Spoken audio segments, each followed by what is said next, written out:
പത്തനംതിട്ട ഇളക്കൊള്ളൂരിൽ അച്ചൻകോവിലാറ്റിൽ 2 കുട്ടികൾ മുങ്ങി മരിച്ചു.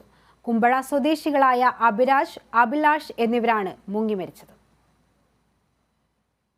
ഇന്ന് ഉച്ചയ്ക്ക് 2 മണിയോടുകൂടിയാണ് അപകടമുണ്ടായത്.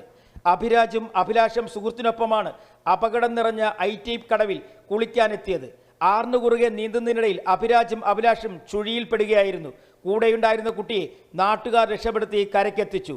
ചെളി നിറഞ്ഞ കയത്തിലകപ്പെട്ട അഭിരാജിന്റെയും അഭിലാഷിന്റെയും മൃതദേഹങ്ങൾ പത്തനംതിട്ടയിൽ നിന്നുള്ള അഗ്നിരക്ഷാസേനയുടെ സ്കൂബ ഡൈവിംഗ് ടീം എത്തിയാണ് പുറത്തെടുത്തത്.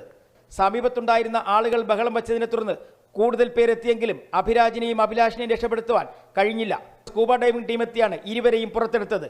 2 പേരുടെയും മൃതദേഹങ്ങൾ പത്തനംതിട്ട ജനറൽ ആശുപത്രിയിലേക്ക് മാറ്റി. നാട്ടുകാർ രക്ഷപ്പെടുത്തിയ കുട്ടിക്ക് ആരോഗ്യ പ്രശ്നങ്ങൾ ഒന്നും തന്നെയില്ല. സ്ഥലത്തെക്കുറിച്ച് നല്ല പരിചയമില്ലാത്തതാണ് അപകടത്തിന് വഴിവെച്ചതെന്നും കരുതുന്നു. Kerala vision news, Thiruvananthapuram.